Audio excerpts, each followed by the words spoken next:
Hello दोस्तों, कैसे हैं आप सब। आई होप कि आप सब बहुत ही अच्छे होंगे, स्वस्थ होंगे। Welcome to my new vlog. आप सभी का स्वागत है आपके अपने चैनल सोनिया दिल्ली ब्लॉगर में। आज मैं आपके साथ अपना डेली रूटीन शेयर कर रही हूँ।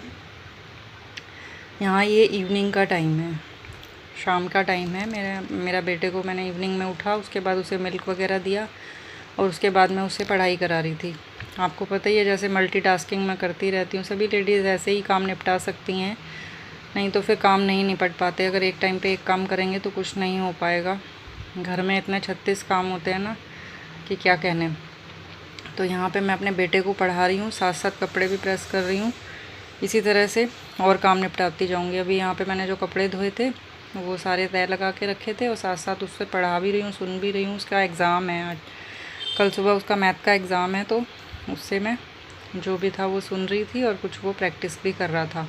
तो यहाँ मैं अपने बेटे की ड्रेस प्रेस कर रही हूँ ताकि सुबह प्रॉब्लम ना हो, क्योंकि उसका स्कूल जो है वो 7:30 का है।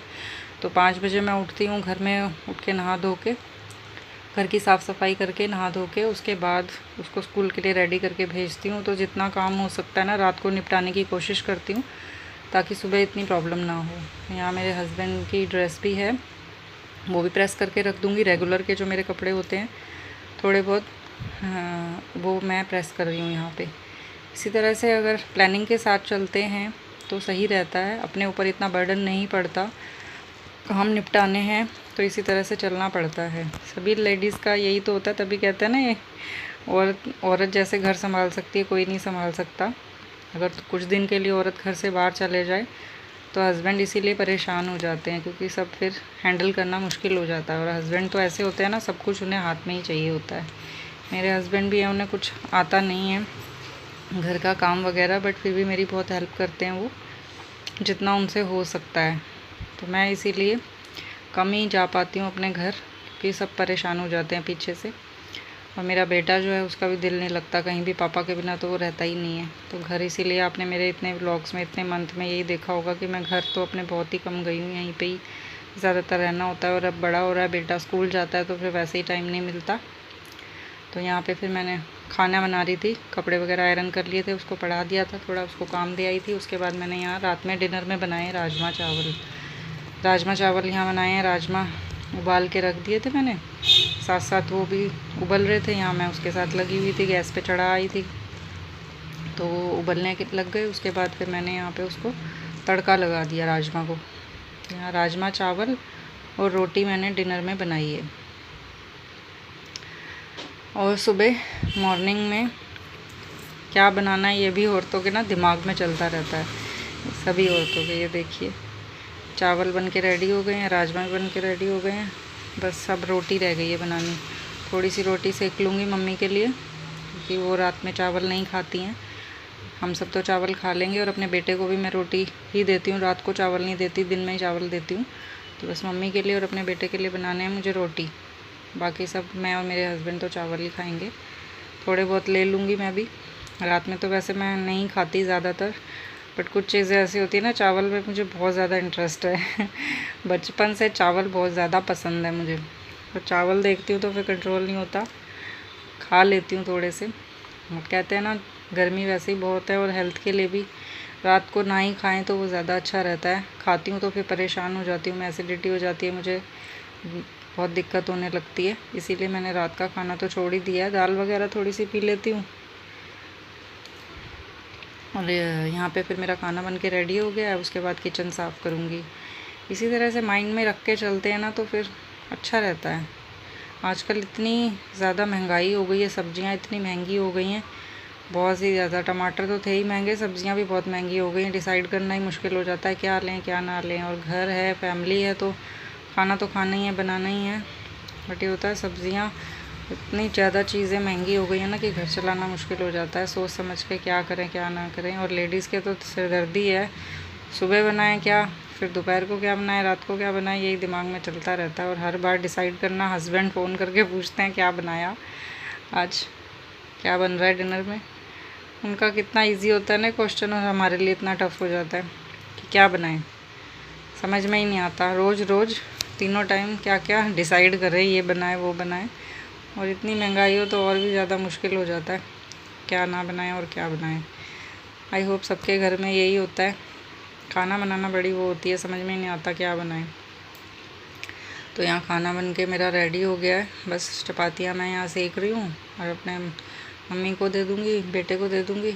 हस्बैंड तो मेरे लेट आते हैं, वो आएंगे जब तक मैं किचन वगैरह क्लीन कर लूँगी। किचन में सारी रात को ही क्लीन करके सोती हूँ, इससे मुझे मॉर्निंग में बहुत हेल्प हो जाती है और एक साफ़ सुथरी किचन हो जाती है। सारे चकला, बेलन, तवा वगैरह ये सब मैं धो के अच्छे से पूरी तरह से किचन को क्लीन करके रखती हूँ, ताकि सुबह जब बेटे को भेजना हो तो कुछ भी मुझे ऐसा ना हो जो धो के यूज़ करना पड़े। और ये ऐसी चीज़ें हैं ना, बिना धोए मैं यूज़ नहीं करती। डेली चकला, बेलन और ये तवा, ये धोना ही धोना है मैंने सारा रात को। पहले कभी कभी बहुत ज़्यादा थक जाती हूँ तो सुबह भी कर लेती हूँ, बट ये होता है ना सुबह फिर प्रॉब्लम होती है क्योंकि बहुत जल्दी करना होता है।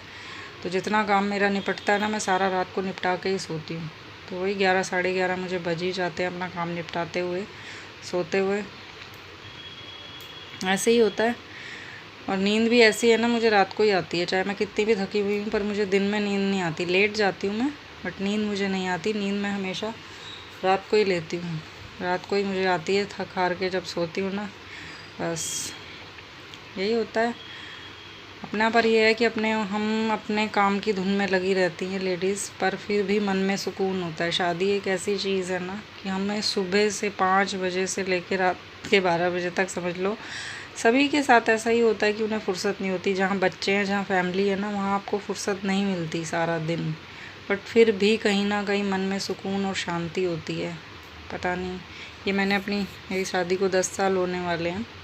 अपने एक्सपीरियंस से मैंने यही देखा है। शुरू में सबके साथ दिक्कत आती है, सबको ही होता है एडजस्ट होने में। एक घर से आप नए घर में जाते हैं तो थोड़ी सी प्रॉब्लम तो आती ही है सब जगह, नए लोगों में सब एडजस्ट करने में। अरेंज मैरिज है मेरी, तो दिक्कत तो आती ही है। फिर धीरे धीरे जब सब कुछ सेटल हो जाता है तो वही लाइफ हमें इतनी अच्छी लगने लगती है कि हम सब कुछ अपना मायका भी भूल जाते हैं। फिर वहाँ जाके बल्कि मन नहीं लगता चाहे एक दिन भी जाए ना, नींद नहीं आती, चाहे सब कुछ अच्छा लग रहा हो, बट फिर भी अपना घर यही लगने लगता है जहाँ हम रहते हैं। कैसी भगवान ने प्रथा बनाई है ना, अपने पति के साथ, अपनी फैमिली के साथ, अपने बच्चों के साथ ही दिल लगता है।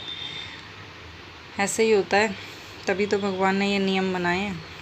मन में बहुत सुकून और शांति रहती है। और ये है कि मंदिर भी जाएं, भगवान का नाम भी लेना, तो गृहस्थी की समझ आती है।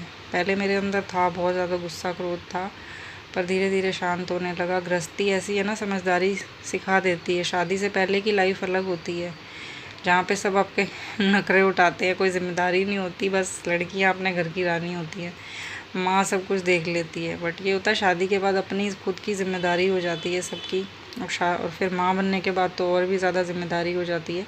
तो अपने आप धीरे धीरे समझ आने लगती है। और फिर आप जितना भगवान का सुनते हैं, मंदिर जाते हैं, तो और भी ज़्यादा समझ आने लगती है, पेशेंस आने लगता है, धैर्य आने लगता है, समझ आने लगती है क्या अच्छा क्या बुरा। तो आप जितना भगवान का सुनेंगे उतनी पॉजिटिविटी आएगी, मन में शांति आएगी। किसी के साथ कभी बुरा ना करें, किसी का कभी बुरा ना सोचें, तभी सुकून आता है। किसी के साथ थोड़ा भी गलत करेंगे तो दिन की रात की नींद, चैन सब गायब हो जाएगा। अगर हम किसी के साथ गलत करेंगे या किसी का दिल दुखाएंगे, जितना हो सकता है ना अपने आप को शांत रखें, खुश रखने की कोशिश करें और दूसरों को भी खुश रखने की कोशिश करें। संसार है ये, तो कभी खुश होता ही नहीं है, बट फिर भी अपनी तरफ से कोशिश करनी चाहिए हमें कि हमारी वजह से कोई परेशान ना हो। तो यहाँ पे डिनर का सारा काम हो गया था। ये मॉर्निंग का है। आलू उबाले थे, आलू के पराठे बनाए थे। तो मेरे हस्बैंड जो है उनको ऐसे ब्रेड में आलू भर के ही पसंद है, मैं नहीं खाती हूँ, बट ये होता है। मम्मी को तो आलू के पराठे बना के दे दिए थे, और हस्बैंड मेरे यहाँ ऐसे ब्रेड में भर के, इनको आलू ज़्यादा अच्छे लगते हैं। पराठे भी वो खाते हैं, पर कभी कभी उन्हें जैसे 1-2 पराठे ले लिए साथ में, उसके बाद ये ब्रेड भरवा के उनको अच्छी लगती है। तो यहाँ मैं उनके लिए ब्रेड सेक दूँगी। बेटा मेरा गया हुआ है स्कूल, जब तक वो आएगा स्कूल से तब तक यही होता है। हस्बैंड 11 बजे जाते हैं मेरे, तो ये सारा काम निपटा के नाश्ता वगैरह करके, घर सफाई तो हो चुकी है। बाकी के जो एक्स्ट्रा काम मेरे रह जाते हैं वो निपटाती हूँ उसके आने तक। इसी तरह से दिनचर्या है मेरी, कब सुबह कब दोपहर कब रात हो जाती है ना, पता नहीं चलता। और फिर भी मैं यही कहूँगी कि कहीं ना कहीं सुकून है मन के अंदर, अपनी गृहस्थी में, अपने परिवार में, अपने परिवार वालों के लिए। कहते हैं ना गुरुजी, अनिरुद्धाचार्य जी गुरुजी जिनका मैं सुनती हूँ, वो यही कहते हैं, तो बस सेवा करते जाओ और यही समझ के करो कि हम ईश्वर की सेवा कर रहे हैं। साक्षात भगवान तो आएंगे नहीं सेवा करवाने, इसीलिए इस परिवार की, अपने बच्चों की, अपनी इन्हीं सेवा करते जाइए, भगवान की सेवा समझ के अपने पूरे कामों में लगे रहिए। यहाँ बस जो समेटना रह जाता है ना जाने के बाद, जैसे बेड वगैरह पे सामान रखा है या कहीं फैला हुआ है, कुछ चादर वगैरह बेडशीट वगैरह ठीक करनी है, डस्टिंग करनी है थोड़ी, ये काम मेरे उसके जाने के बाद मैं करती हूँ जब मेरे को फ्री टाइम मिलता है। तो इस व्लॉग का दोस्तों मैं यहीं पे एंड करती हूँ और मिलती हूँ आपसे एक नए व्लॉग में। तब तक आप अपना ख्याल रखिएगा और मेरी वीडियो को प्लीज़ लाइक शेयर और सब्सक्राइब कर दीजिएगा और मुझे कमेंट बॉक्स में ज़रूर बताइएगा कि आपको मेरे व्लॉग्स कैसे लगते हैं। अपना ख्याल रखिएगा दोस्तों, बाय बाय।